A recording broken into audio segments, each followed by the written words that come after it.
सच्ची पारलौकिक घटनाएं, true stories of supernatural events. Lavender नाम की लड़की।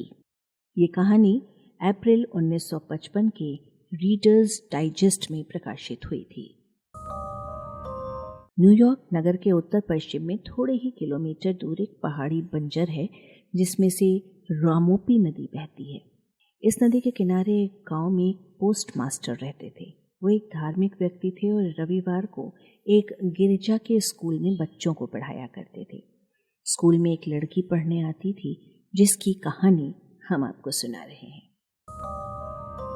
एक दिन बुधवार को न्यूयॉर्क नगर के गिरजा से गरीब बच्चों में बांटने के लिए उस गांव में कुछ कपड़े आए हुए थे। जो ही पोस्ट मास्टर ने कपड़े बांटने की घंटी बजाई, वो लड़की दिखाई पड़ी। वो नंगे पैर थी और थिगलीदार कपड़े पहनी थी, जो उसके लिए स्पष्ट रूप से बहुत छोटा दिखाई पड़ रहा था। इतने में कपड़ों में लैवेंडर यानी कि चमेली के रंग का एक चमचमाता हुआ कपड़ा दिखाई दिया और किसी बच्चे ने उस पर कोई ध्यान नहीं दिया। किंतु उस लड़की ने दौड़कर झपट्टा मारकर वो कपड़ा लिया और तीर की तरह दौड़कर गिरजा से बाहर निकल गई। उस दिन से उस लड़की ने उस वेश को छोड़कर और कोई कपड़ा पहना ही नहीं।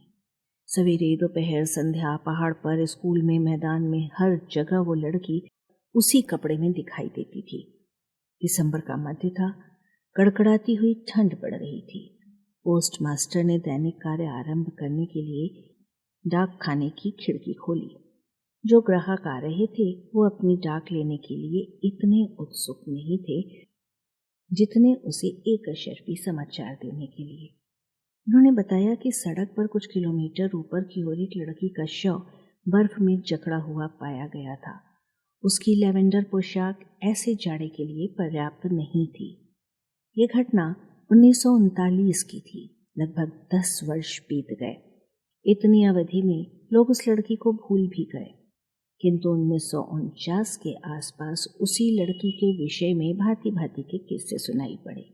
जितने मुंह उतनी बातें, और अचरज की बात यह कि कहानियां न्यूयॉर्क के विश्वविद्यालयों में उत्पन्न होती थी और उस गांव से उनका संबंध नहीं होता था जहां की वो रहने वाली थी। एक दिन शनिवार को संध्या को हैमिल्टन कॉलेज के 2 छात्र टुमसैडो पार्क के लिए एक नाच में सम्मिलित होने के लिए मोटर में जा रहे थे।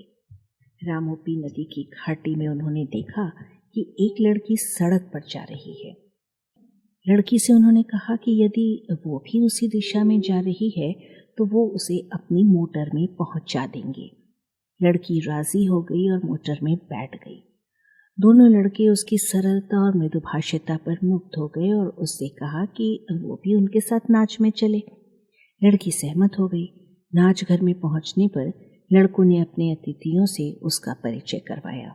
लड़की ने कहा, आप मुझे लैवेंडर कहकर पुकार सकते हैं। नाच के बाद तीनों लोग घर की ओर लौटे। ठंड बहुत ज्यादा थी, अतः दोनों लड़कों में से एक ने लैवेंडर को अपना ओवरकोट दे दिया। लड़की उनको रास्ता बताती हुई एक ऐसी झोपड़ी में ले गई जिसकी दशा बहुत ही जीर्ण थी। वो इन लड़कों को नमस्कार करके झोपड़ी में चली गई और चलते समय कह गई कि शीघ्र ही फिर मिलेंगे।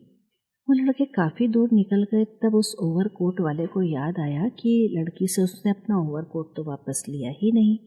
सोचा अगले दिन विश्वविद्यालय जाते समय ले लेंगे। अगले दिन दोनों लड़के उस झोपड़ी में पहुंचे। अंदर से एक बुढ़िया निकल कर आई। उसने लैवेंडर के विषय में पूछा तो उसने कहा कि तुम लोग उसके पुराने मित्र हो, क्योंकि तुम्हें मालूम नहीं कि उसे मरे 10 वर्ष होने को है। इन लड़कों ने कहा कि हम उस लड़की के विषय में नहीं पूछ रहे हैं, हम तो उस लड़की के विषय में पूछ रहे हैं जो हमको कल शाम को मिली थी। हमने उसे अपना ओवरकोट दिया था, हम वही वापस लेने आए हैं। बुढ़िया बोली, कैसी अनहोनी बातें करते हो। लैवेंडर नाम की और कोई लड़की आसपास नहीं रहती, और जो लड़की मेरे साथ इस झोपड़ी में रहती थी उसे मरे हुए 10 साल हो गए हैं। चलो मैं तुम्हें उसकी कब्र दिखाऊं। बुढ़िया उन दोनों लड़कों को कब्रिस्तान ले गई जो थोड़ी ही दूरी पर था। एक कब्र के पास जाकर बोली, यही उस लड़की की कब्र है। कब्र पर लड़की का नाम लिखा हुआ था और उसके ऊपर उस लड़के का ओवरकोट तह किया हुआ रखा था। डॉक्टर ब्रजमोहन लिखित व संग्रहित पुस्तक भटकती आत्माएं का ऑडियो रूपांतरण। वाचक स्वर संज्ञा टंडन। प्रस्तुति arparadio.com।